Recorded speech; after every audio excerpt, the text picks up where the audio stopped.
really get out and look around to inspect it closely, based on his experience.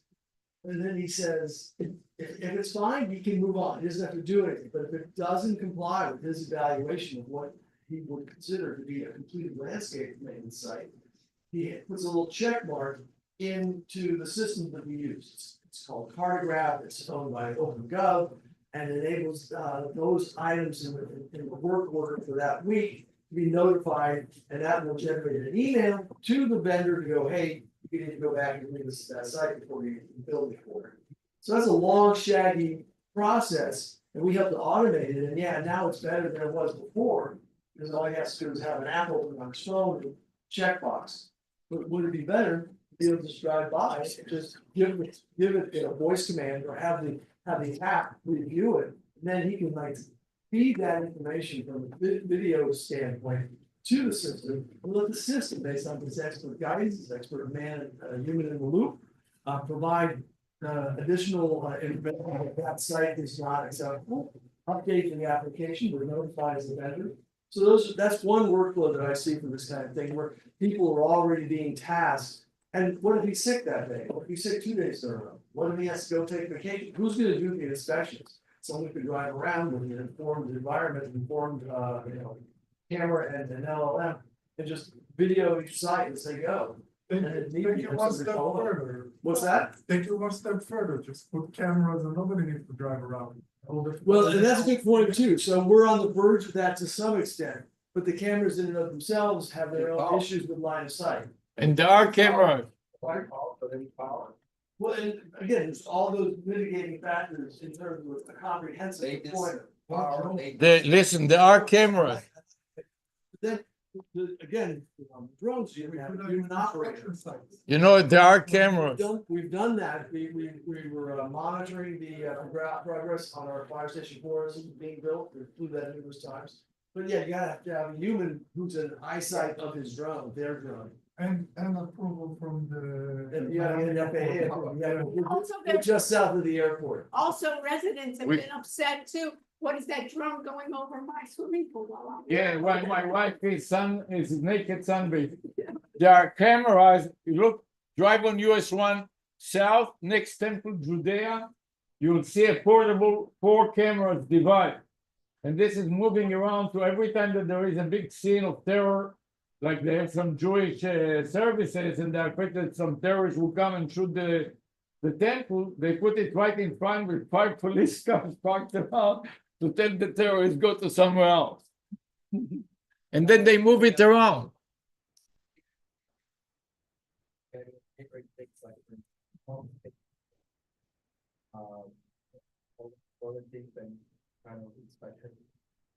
Or on demand inspection, like the trash, because let's say an elevator with sensors, but then also to have something listening that can send information. We are discussing internally, because we do have pump stations for sewage, right? So all of the places that are not a septic tank, when you flush the toilet, it flows out into a pipe in the street, that goes down to a pressure main, that gets pushed out of the keep escape down And flood the street with you know what. So hopefully it doesn't flood anywhere, but it may percolate out. So we do have inspections that we're trying to automate, but a lot of the pump stations require, something to go into the ground. It's an enclosed area. So there's ways of addressing that. We're looking into all of that. But yes, the automation side of it is our focus. The gas stations have the same problem. They have to measure like what's in the chemicals, and yeah, especially when the heat, because of the operation of the oil. So they have already a process, and you can, that's usually it's a solid waste, but it's something no sense of it. Anything else? Mark, well, thank Mark for coming out. Their whole group of innovation and technology is amazing, and we really have won a number of awards now for smart city. Can they talk about smart cities or? But if you multiple agents.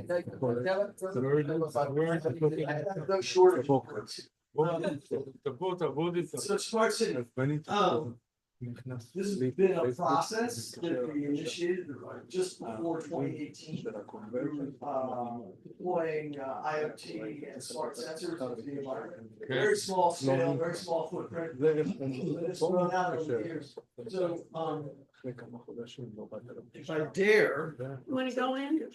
בוא נעשה משהו ביחד.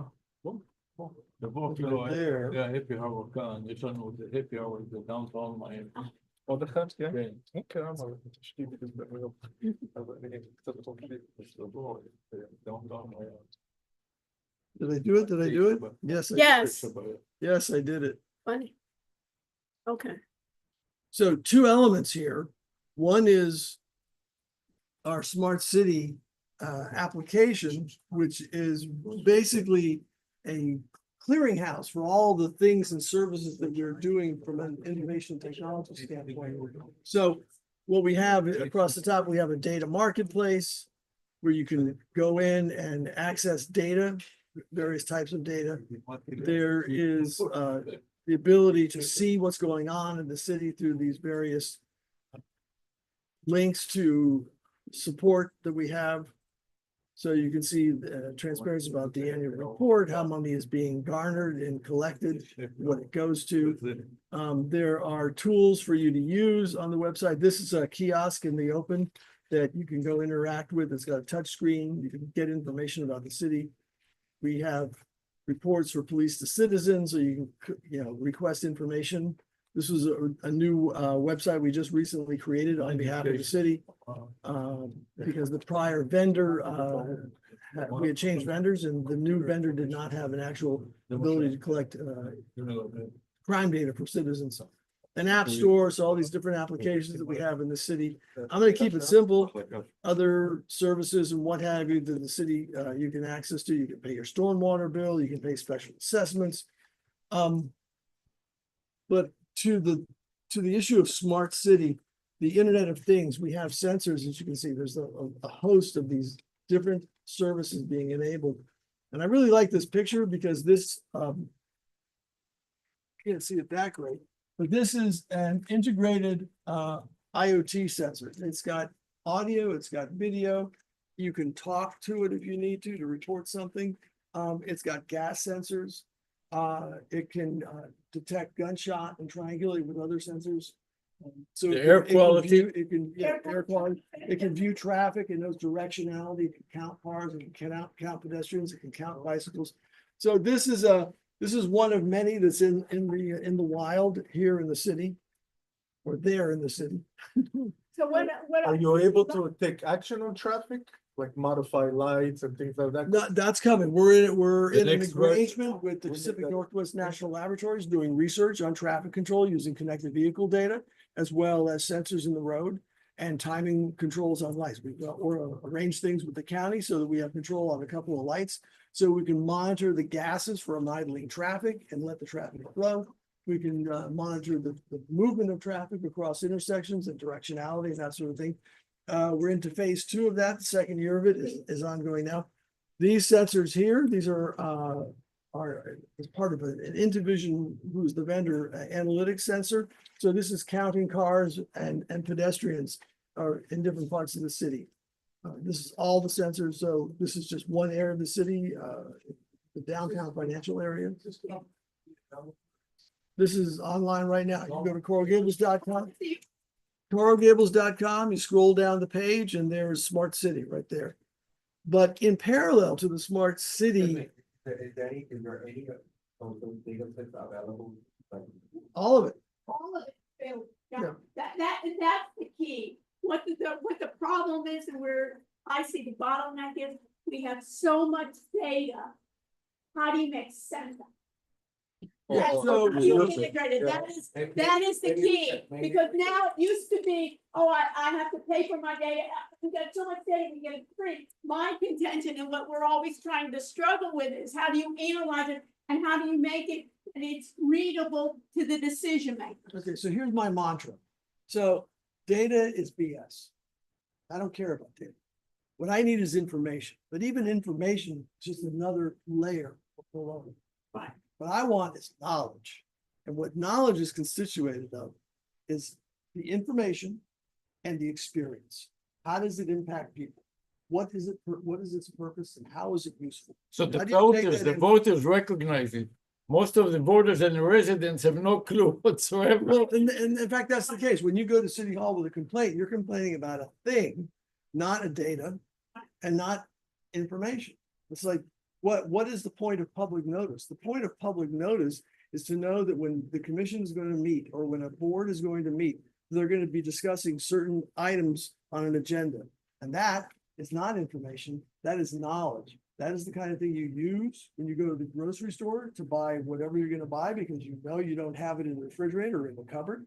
It's the kind of thing you use when you want to go to these meetings and voice your opinion about it. Whereas you might not go to another meeting because you don't care about the shrubbery on ponds. Let me give you an example. Catoro and Mariposa Avenue have been mislabeled in Coral Gables. They have stones in the corners. 1200 block of Mariposa and Catoro is an intersection, and somebody managed to go and erase the one, so it reads 200. And all those delivery people, they look at their GPS and they look at the sign and they say, I'm supposed to be in the 1200 block and I'm in the 200 block, and they drive around the block 10 times to figure what's happening. More than 30 years. I've been living there next to the University of Miami. I got the hat from the university after 45 years. So it's more than 45 years and never fixed yet. And I have this guy there's a guy in a small car and he drives around the blocks, I thought, 1,000,000 times. Never did it. You told them this? Of course, because these people are getting lost. They want to deliver a pizza to 1200 and they are 200 and they get confused. So many lost pizzas. And So then, you know, the Amazon is going to deliver, instead of to us, they deliver to the neighbor. So we called them and we said it's an emergency. She's going at midnight to look in the neighbor's yard and she's afraid he will pull a gun and shoot her. don't do that. So last thing, the digital twin. So in tandem with the smart city is this thing that we call the digital twin. This is the model of Coral Gables as represented by the elements that we have composed on this digital twin. And you will see we have this trolley running up and down Ponce, and you're able to see in real time how many people are on the trolley. 3 people out of 28. Its next stop is in a few minutes, 4:43 shortly. And so that's what this gives you. This gives you real-time information about the city, or near real time, to be honest and transparent about it.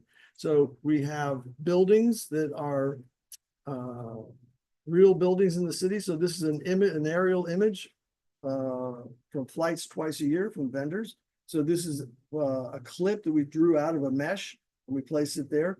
Other buildings are represented by just extruded polygons. So there's a lot of GIS technology going on in here. We have layers that are visible. You can see all the city trees. And when you do that, when you populate the map with the trees, you can click on the trees and you can get information about the species and the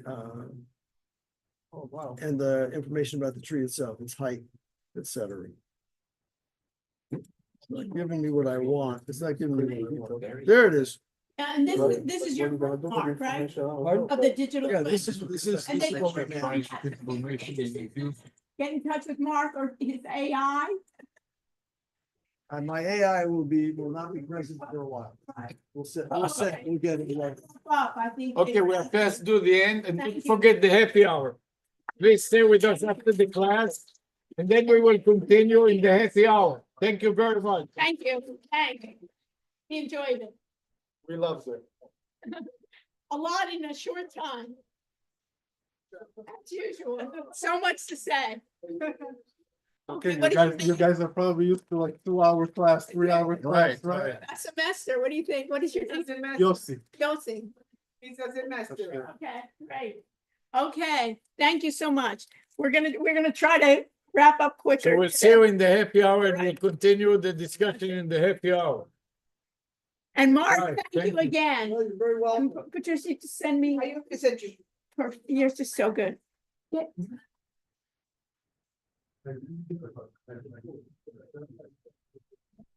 Sure, can you terminate the school? Yeah. Thank you. You never know, Patricia.